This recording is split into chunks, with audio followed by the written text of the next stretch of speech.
नमस्कार। आज हम जो शेष लोक देवता हैं उनके बारे में चर्चा करेंगे। कौन कौन से लोक देवता शेष बचे हैं। तो एक तो है केसरिया कंवर जी। केसरिया कंवर जी इनके पुत्र थे। ये गोगा जी के पुत्र थे और इनके थान पर सफेद रंग का ध्वज फहराया जाता है। किनके थान पर? केसरिया कंवर जी। तो ये किनके पुत्र थे? गोगा जी के। केसरिया कंवर जी, केसरिया कंवर जी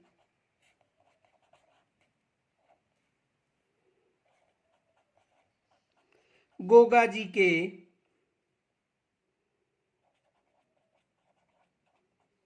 पुत्र थे। यानी केसरिया कंवर जी किसके पुत्र, यानी जो केसरिया कंवर जी है किसके पुत्र थे? गोगा जी के पुत्र थे। इनके थान पर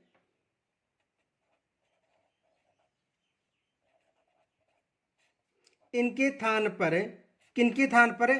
केसरिया कंवर जी के थान पर सफेद रंग का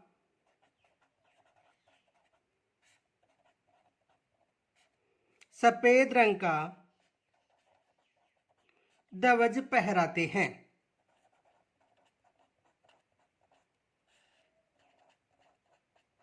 यानी केसरिया जो कुंवर जी हैं, केसरिया कुंवर जी हैं, इनके थान पर किस रंग का ध्वजा पहनाया जाता है? सफेद रंग का। ये विशेष याद रखना, एग्जाम में यहां से प्रश्न आ चुका है। इसके बाद देखो वीर फत्ता जी।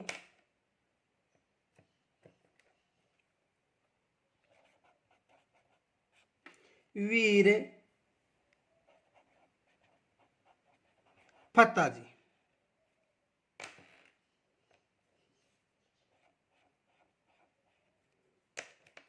देखो इनका जन्म जालोर जिले के जो सांतू गांव है यहां पर हुआ था। किनका? वीर फत्ता जी का जन्म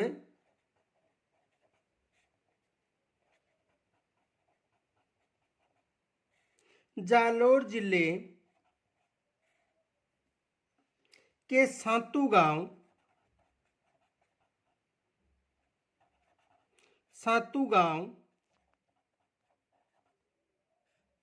में वीर फत्ता जी का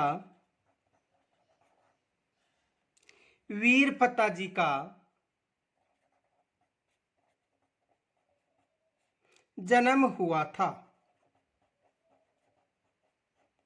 इनका जन्म कहां पर हुआ था? यानी जालोर जिले में जो सातू गांव है इस गांव में इनका जन्म हुआ था। किनका जन्म हुआ था? वीर फत्ता जी का। यहां पर इनका विशाल मंदिर है। यहां पर इनका विशाल मंदिर निर्मित है।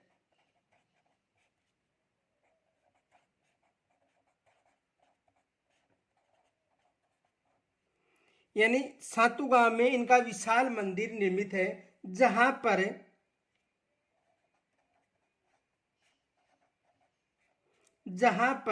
भाद्रपद शुक्ल नवमी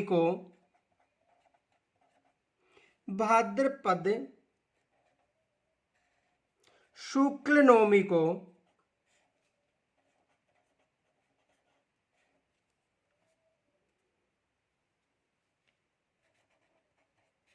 विशाल मेला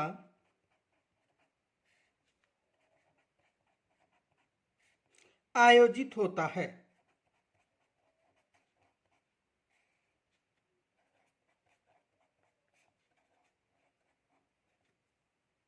तो वीर फत्ता जी का संबंध किस जिले से है?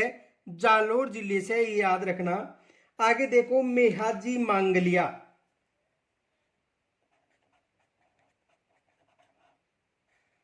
मेहाजी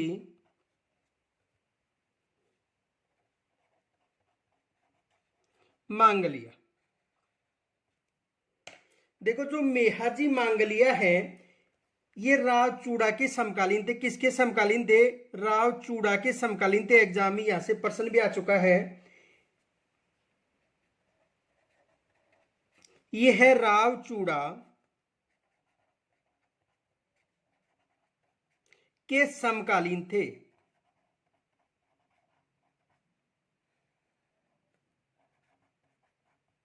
किनके समकालीन थे? राव चूड़ा के समकालीन थे। कौन?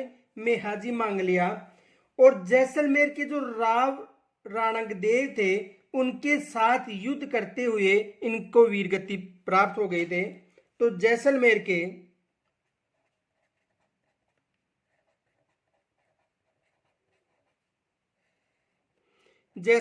के राव राणकदेव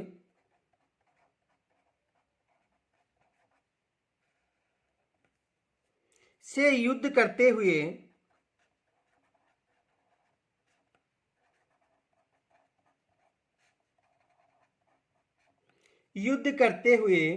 वीर गति को प्राप्त हो गए थे। वीर गति को प्राप्त हो गई। तो किनके साथ युद्ध किया था? जैसलमेर के जो राव राणकदेव थे उनके साथ युद्ध किया था। किन्होंने? मेहाजी मांगलिया ने। और इनका जो जन्म है पंवार क्षेत्रीय वंश में हुआ था।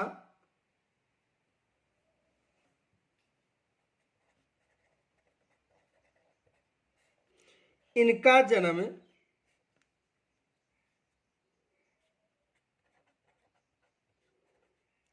पंवार क्षत्रिय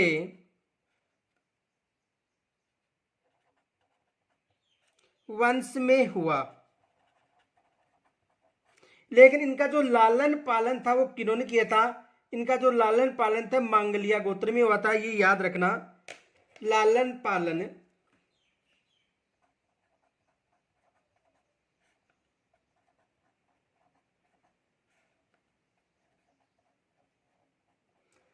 मांगलिया गोत्र में हुआ था। मांगलिया गोत्र में लालन पालन होने के कारण इनका नाम मांगलिया पड़ गया था। किनका? मेहाजी का। बाकी इनका जन्म किस में हुआ था? पंवार क्षत्रिय वंश में इनका जन्म हुआ था। और ये शकुन शास्त्र के ज्ञाता भी माने जाते हैं।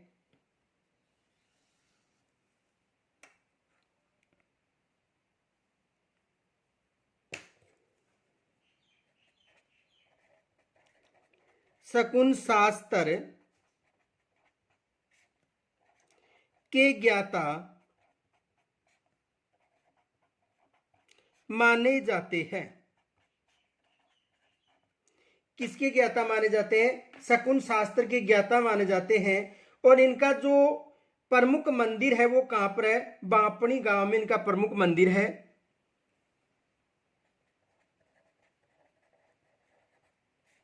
प्रमुख मंदिर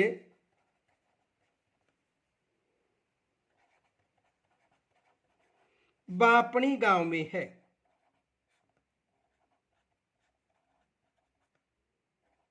इनका प्रमुख मंदिर कहां पर है? बापणी गांव में। और भाद्रपद कृष्ण अष्टमी को इनका मेला आयोजित होता है। कब होता है? भाद्रपद कृष्ण अष्टमी को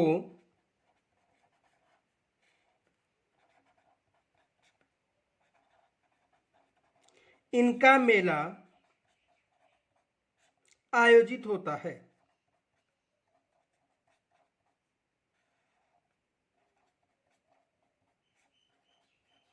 किनका मेला?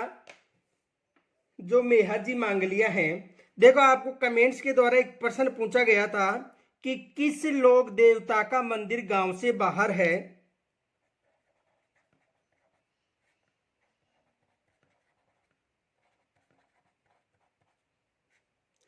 किस लोक देवता का मंदिर गांव से बाहर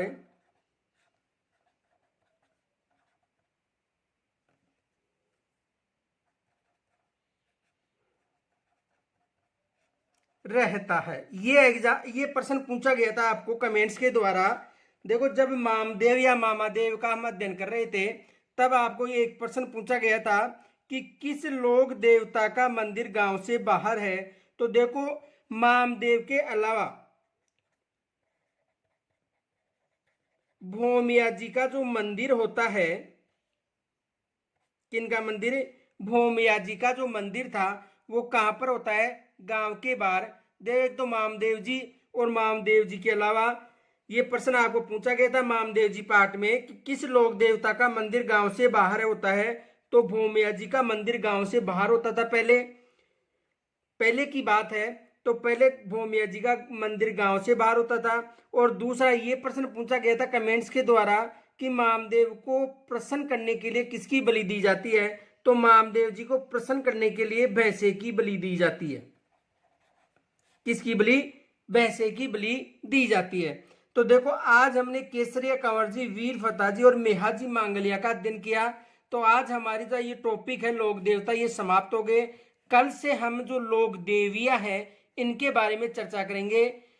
तो यहां तक यदि कोई समस्या हो तो मुझे कमेंट्स के द्वारा जरूर बताना। नमस्कार।